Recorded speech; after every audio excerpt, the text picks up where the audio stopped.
Welcome back to Paradise Strength. My name is Stanley, and today we're gonna go over a effective 2-exercise chest workout. It's a time saver. Hope you guys like it. Let's get right to the video. Okay, so today we're gonna be going over an incline chest press and a dumbbell flat fly. So let's get this kind of set up and going right now. There's a lot of things that we need to kind of think about when we're doing both of these movements, but the great thing is that they're really simple and it works really well to pair these two things together. And you can use these two movements to save you some time. So if you only have maybe less than 30 minutes, even less than 20 minutes, you could get through a pretty effective 3 sets for each exercise and get lots of work done in those 3 sets or those 6 sets total. We're gonna go over the dumbbell incline press. So I got my dumbbells. The main idea for this workout is we wanna make sure with any press, we wanna have our shoulder blades back and down. And something we also have to realize is that we wanna have an arch and we wanna keep our butt on the bench and our feet on the ground. This will give us stability. This will help with the movement itself. Once our feet come off the ground, it's gonna be a lot harder to push the weight, which you can, and that's a variation and that's some nuance you can put into your training. But in today's video, we're gonna be doing it with our feet on the ground. All right, so we're gonna bring these into place. My ideal position for this to work mostly chest and less tricep is to keep my palms facing down like so. I wanna pretend like I have a barbell in front of me and push like I'm pushing a barbell. I'm gonna come all the way down as deep as I can, pushing my chest up into the air, and then strong all the way up and locking out, and then coming back down immediately.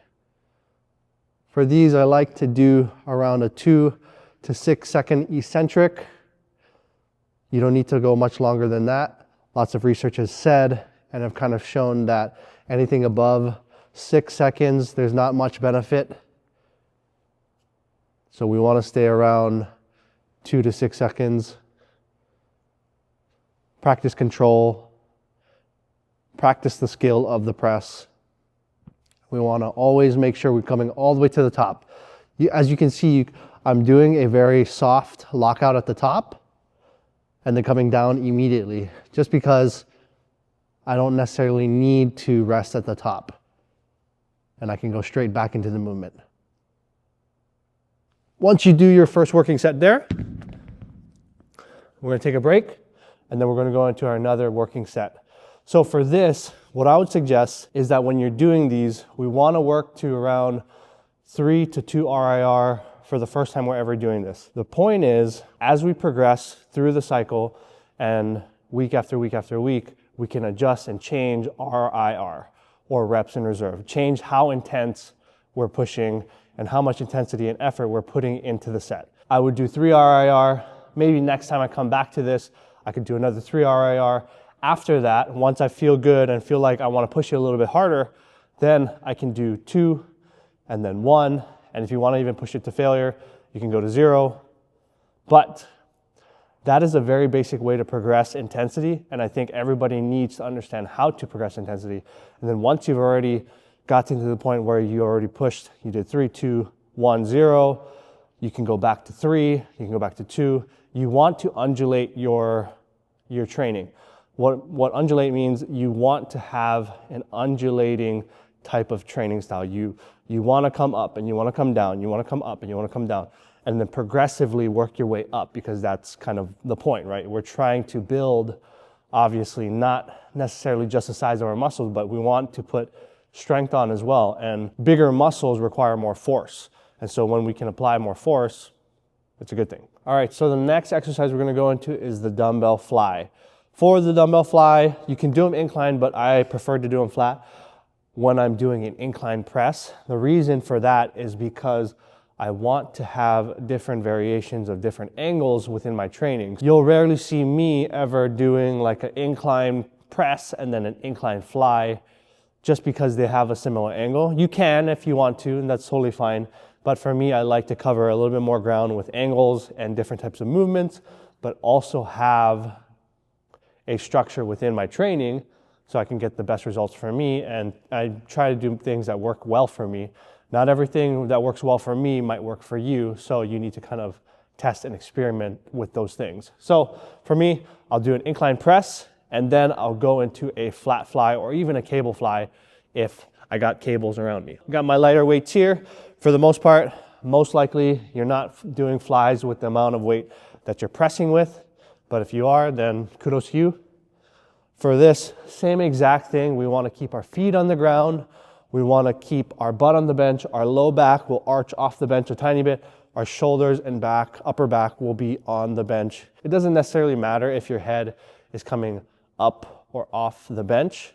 What you just need to realize is if it's putting strain on your neck, then maybe don't do that. But if you can kind of get a better stretch with kind of manipulating where your head is, it might be not a bad idea to try. We're going to go into the movement. Dumbbells are going to come up. I like to find my feet planted here. My shoulders are down and back, and I'm ready to go into the fly. When I'm going into the fly, I like to come down slowly. Slow eccentric, same thing, 2 to 6 second eccentric at the bottom. Really get a big stretch at the bottom. And then from here, I'm going to fly up. And then what I like to do is I like to try to think about bringing my elbows or the inner parts of my elbows, the insides, to each other. So it's almost like I'm going back to a straight arm position. So here, straight arm position, my arms are bending, bending, bending, bending. Trying to keep them equal and going down as far as I can, big stretch, and then pressing back up or flying back up and then bring the elbows back together. So there's a few things that we need to realize when we're doing the fly, and I think the fly is a more complicated movement than the press. So I'm gonna go over the fly and a few problems that we can see. First problem is sometimes people are doing flies too heavy and they feel joint pain and they can maybe get a few reps. What I would suggest is try to start off moderately and be safe with your training, because this movement, when you're loading it, the eccentric portion is massive and you can put a lot of torque on your shoulder and your pec depending on where your arm is positioned. Being very careful with that and slowly working up to your working weight is a smart and wise idea. Another issue that I see with the fly is that when people are doing flies, they like to bring their arms back like this. And if the view is on top of me, right?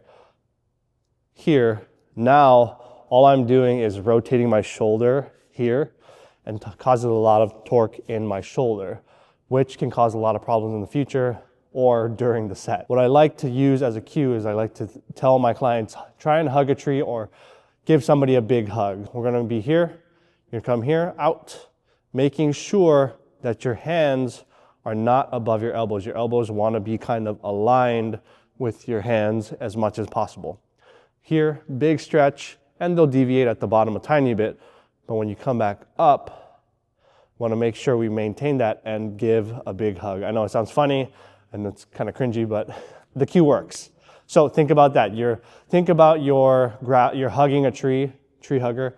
You're hugging a tree, and you want this kind of big hug. Or I had a client who's saying like, oh, just do the Hulk smash, and Hulk smash here. So you can also Hulk smash like this. Same exact thing. Here, here. Try those cues. If those cues work, great. If they don't, it's all right. You can find another video.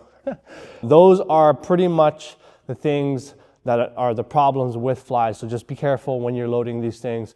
With all training, make sure to train safely. Make sure to warm up. Don't forget to warm up your shoulders specifically whenever you're pressing and whenever you're doing flies before you actually go into the movement. Doing general warm-ups are great. Walking on a treadmill, doing rotations with your shoulders, warming up your chest, doing a few push-ups.